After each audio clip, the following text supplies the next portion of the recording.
Hi friends, എല്ലാവർക്കും WWE Malayalam ഗോസിപ്പിൻ്റെ പുതിയൊരു വീഡിയോയിലേക്ക് സ്വാഗതം. WWE ഒരുപാട് സ്റ്റാർസ് വന്നിട്ടുണ്ട്. അവർ വരുന്നതിനും അവർക്കുള്ള വരവിനെ WWE നല്ല രീതിയിൽ തന്നെ കാണിച്ചിട്ടുണ്ട്. എന്നാൽ ചിലരുടെ എല്ലാം വരുത്ത് ഗംഭീരമായിരുന്നെങ്കിലും അവർക്ക് WWE അധികം പെർഫോം ചെയ്യാൻ കഴിയാതെ വന്നിട്ടുണ്ട്. അതായത് ഒന്നെങ്കിൽ WWE അവരെ നല്ലതുപോലെ ഉപയോഗിക്കാതിരുന്ന രീതിയിലും അതല്ല എന്നുണ്ടെങ്കിൽ ഫാൻസിനെ അത് ഇഷ്ടപ്പെടാത്ത രീതിയിലുമാണ് അതുള്ളത്. അങ്ങനെ വരുന്ന സൂപ്പർ സ്റ്റാർസ് ആരൊക്കെയാണെന്നുള്ളതാണ് നമ്മൾ ഈ വീഡിയോയിലൂടെ നോക്കാൻ പോകുന്നത്. അപ്പോൾ നമുക്ക് നേരെ വീഡിയോയിലേക്ക് പോകാം.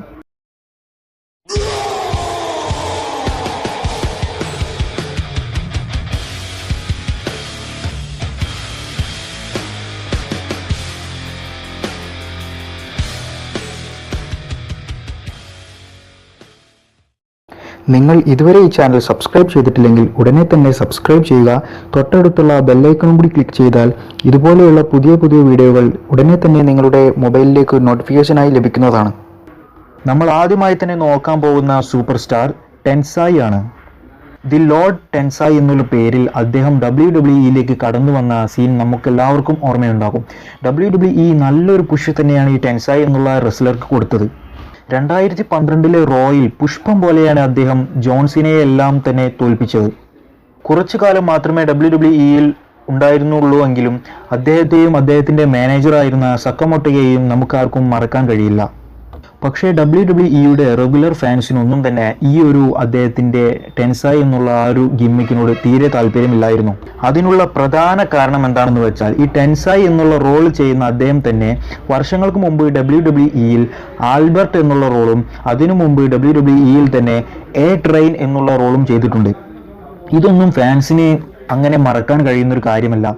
ടെൻസായി എപ്പോഴൊക്കെ സ്റ്റേജിലേക്ക് കടന്നു വരുന്നുണ്ടോ അപ്പോഴെല്ലാം തന്നെ ഫാൻസുകൾ ആൽബർട്ട് എന്നായിരുന്നു ചാൻറ്റ് ചെയ്തിരുന്നത്. അദ്ദേഹം ഈ ആൽബർട്ട് എന്നുള്ള ഗിമ്മിക്കിൽ കഴിഞ്ഞതിന് ശേഷം WWE നിന്നും മാറി ജപ്പാനിലേക്ക് പോയിട്ട് അവിടെ നിന്നും ഈ ഒരു ടെൻസായി എന്നുള്ള ഒരു നെയിം സ്വീകരിച്ചു വന്നതാണ് എന്നെല്ലാമായിരുന്നു സ്റ്റോറി ഉണ്ടായിരുന്നത്. പക്ഷെ അതത്ര വിജയകരമായി കൊണ്ടുപോകാൻ WWE സ്റ്റോറി ലൈൻ എഴുതുന്ന ആൾക്കാർക്ക് കഴിഞ്ഞില്ല. വളരെ പെട്ടെന്ന് തന്നെയായിരുന്നു ടെൻസായി എന്നുള്ള ആ ഒരു സ്റ്റാറിൻ്റെ സ്റ്റാർഡം തകർന്നു വീണത്. കാരണം അത്രയ്ക്കും നല്ലൊരു ഹീൽ ക്യാരക്ടറായിട്ട് WWE വന്നുകൊണ്ടിരുന്ന സമയത്ത് ഫാൻസിനൊന്നും തന്നെ ഇഷ്ടമല്ല എന്ന് അറിഞ്ഞതോടുകൂടി അദ്ദേഹത്തെ ഒരു കോമഡി ക്യാരക്ടറാക്കി WWE കാണിക്കുകയായിരുന്നു. അദ്ദേഹത്തെയും ബ്രോഡസ് ക്ലേയെയും ഒരു ടാഗ് ടീമാക്കി വെറുതെ വന്ന് സ്റ്റേജിൽ നിന്ന് കോമാളിത്തരം കാണിക്കുന്ന തരത്തിലുള്ള ഒരു ക്യാരക്ടറാക്കി മാറ്റുകയായിരുന്നു. അതോടുകൂടി തന്നെയാണ് ടെൻസായി WWE നിന്നും വിട്ടുപോയത്. ഇപ്പോൾ അദ്ദേഹം WWE പെർഫോമൻസ് സെൻറ്ററിൽ ഒരു ജോലി ചെയ്യുകയാണ്. രണ്ടാമത്തെ സൂപ്പർ സ്റ്റാർ മൈക്കിൾ കോൾ ആണ്.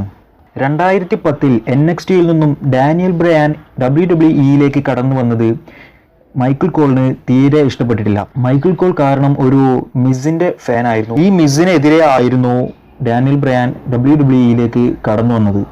ആ ഒരു കാരണം കൊണ്ടാണ് മൈക്കിൾ കോളിനെ ഒരു ഹീൽ ക്യാരക്ടറാക്കി WWE കാണിച്ചത്. ഒരുപക്ഷെ WWE ഹീൽ കമൻറ്റേറ്റേഴ്സ് ആദ്യമായിട്ടൊന്നല്ല വരുന്നത്.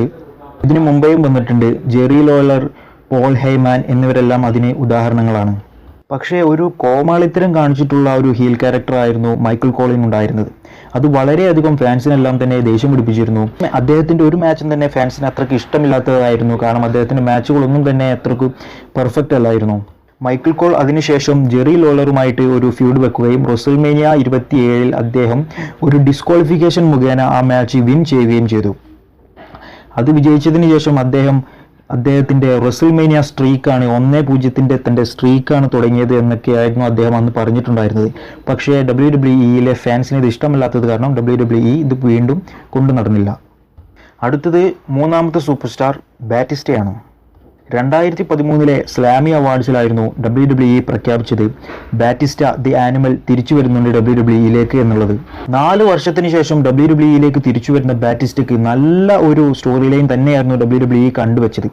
പക്ഷേ ഫാൻസിന് എല്ലാവർക്കും അന്ന് കൂടുതൽ ഇഷ്ടം ഡാനിയൽ ബ്രയാൻ എന്ന് പറയുന്ന ആ ഒരു റെസ്ലറോട് തന്നെയായിരുന്നു. അതുകൊണ്ട് തന്നെയാണ് ബാറ്റിസ്റ്റയ്ക്കും റാൻഡി ഓർട്ടോണും കൂടെ ഡാനിയൽ ബ്രയാനും WWE മാച്ച് വെച്ചതും ആ മാച്ചിൽ വിജയിച്ച് ഡാനിയൽ ബ്രയാൻ WWE ചാമ്പ്യനായി മാറിയതും. പക്ഷേ ആ ഒരു മാച്ചിൽ അതുവരെ മിഡ് കാർഡ് റെസ്ലർ ആയിരുന്ന ഡാനിയൽ ബ്രയാൻ എന്നുള്ളവരോടുമായി തോറ്റതിന് ശേഷം ബാറ്റിസ്റ്റയ്ക്ക് വളരെയധികം നെഗറ്റീവ്സ് ആണ് സംഭവിച്ചത്. അതുകൊണ്ട് തന്നെയാണ് ബാറ്റിസ്റ്റ വീണ്ടും WWE വിട്ട് തിരിച്ചുപോയത്. ഇവർ 3 പേരിലും ആരുടെ ഗിമ്മിക്കാണ് നിങ്ങൾക്ക് ഏറ്റവും മോശമായി തോന്നിയതെന്ന് ഈ വീഡിയോയുടെ താഴെ ഒന്ന് കമൻറ്റ് ചെയ്യുക. ഈ വീഡിയോ ഇഷ്ടമായെങ്കിൽ ഒന്ന് ലൈക്ക് ചെയ്യുക, ഷെയർ ചെയ്യുക. ഈ ചാനൽ ഇതുവരെ സബ്സ്ക്രൈബ് ചെയ്തിട്ടില്ലെങ്കിൽ ഒന്ന് സബ്സ്ക്രൈബും ചെയ്യുക. Thank you for watching my video.